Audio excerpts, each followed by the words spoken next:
This is a demonstration of how to use the Appalachian Children's Coalition's custom report feature. Your first step is going to be to go to acchealthdata.org, then go down to resources and funding, and to create a custom report. You should then reach this page. This report feature allows you to select location anywhere from the state of Ohio to Appalachian Ohio to any of the Appalachian counties in Ohio. For the purpose of this report and demonstration, I'm going to use Athens County. You can see when I selected Athens County, it gave me a text box with the title Athens County. This space right here is going to grow as I add more data points, and this is the space that we are going to work in. Up here, you can see you have several options. You have the save option, which allows you to download your report as a PDF once you are completed. You can also temporarily save your report if you would like to edit it later or download as a config file. You have three options for components selection. You have indicator components, which have indicator data from Appalachian Ohio Child and Family Health Data. You find this data by searching keyword, anything from rent to healthcare.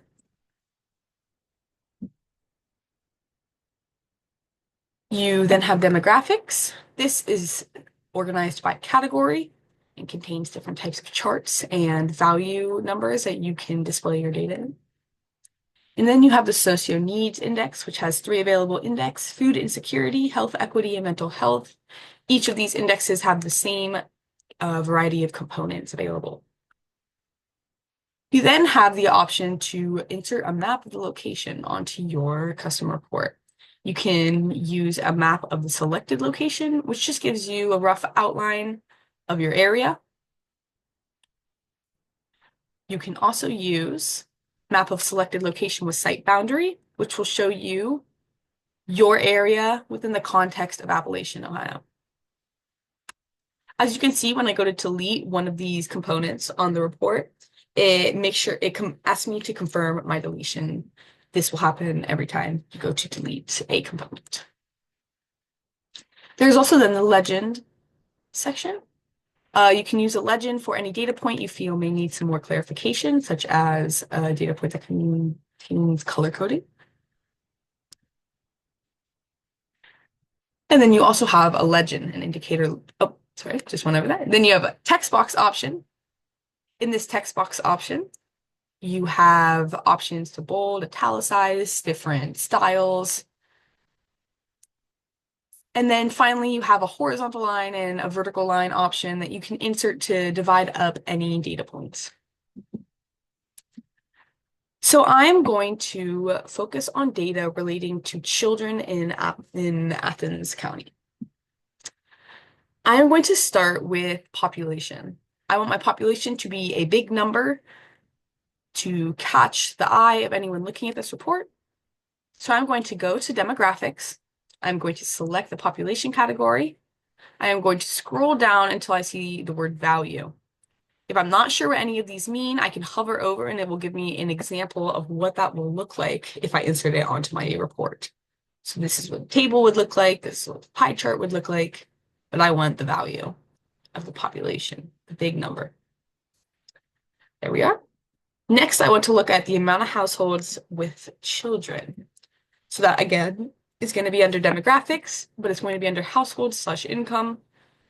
I'm going to scroll down to values until I find value households with own children. I'm going to select that and hit add. Next, I am going to add families below the poverty line that have children.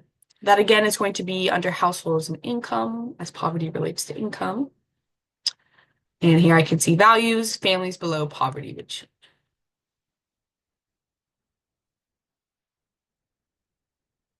Adjust that slightly. And then finally, for this first part, I'm going to add children in single households. Now, this is in the indicator component section. So I'm going to look up single because I want to look for children in single parent households. Select that. This is under the name indicator value, but it's the same thing as the value for demographics. I'm going to hit add. As you can see, a title box was automatically added with my data point. I find these a little bit redundant, so I prefer to delete them. I will show in a little bit how you can make it so those will never pop up in the first place. So now I have my 4 beginning data points. I'm going to arrange them a little bit, but not too much. I find it is easiest to arrange all your data points when you have majority of them in place. Then you are able to see how your layout may work. So now I'm going to actually, before I add the next one, I'm going to mention over here that you have a preview and an edit option. The preview will show you what your dashboard will look like without any of the deletion options or sizing options. It is a good way to test your dashboard before you save it as a PDF. And when you want to go back to edit, you can select edit. I am then going to add population by sex demographic. That's going to be, again, under demographics, populations. I want to add this in a table form. So I'm going to scroll down, select, and add. I am now going to add population by age group, and I would like that in the bar chart form. Select and add. I'm going to resize this a little bit. There we go. Not enough, so I want those all to be in one line. Now I'm going to add in more indicator values. I want to see 30% renters who spend 30% or more of their income on rent. So I'm going to look up 30%, select, and I would like this again as a big number. So I'm going to hit indicator value. Now, if I keep scrolling down, I'm going to see that automatically selected was insert indicator name text box. I do not want this to be selected, and that will just insert that title box that I'm going to delete anyways. So I'm going to deselect that and hit add. If I were not to do that, the title box would automatically insert and I would have to delete that. I now want to see households receiving SNAP. So I'm going to go to indicator, look up SNAP, and households receiving SNAP with children. Again, that big number, hover over. There we are. Now I forgot to uncheck that box, so I got my text box this time. I'm going to move that over here. When sizing, you can size horizontally, but if you make your arrow parallel to the one on the data point, you are able to move it horizontally, vertically, diagonally.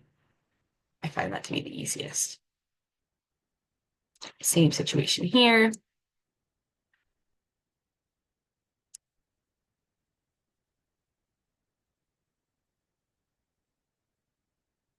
Slightly. There we are. Here we are.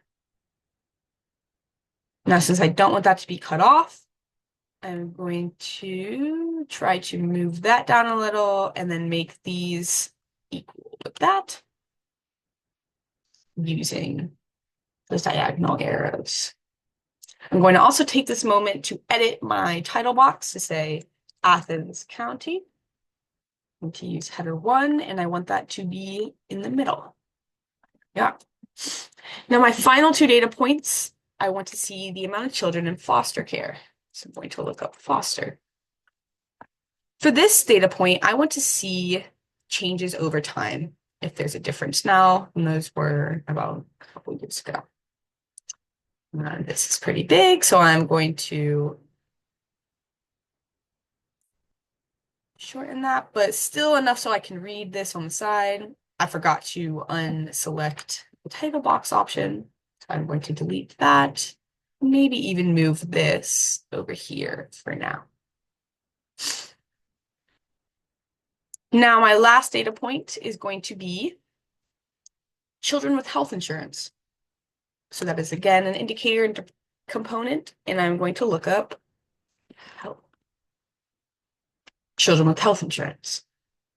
Now, for this, I want to use the indicator card, which is going to give me a little bit more information than just my indicator value, which only includes one number. I'm going to select indicator card, select that, add.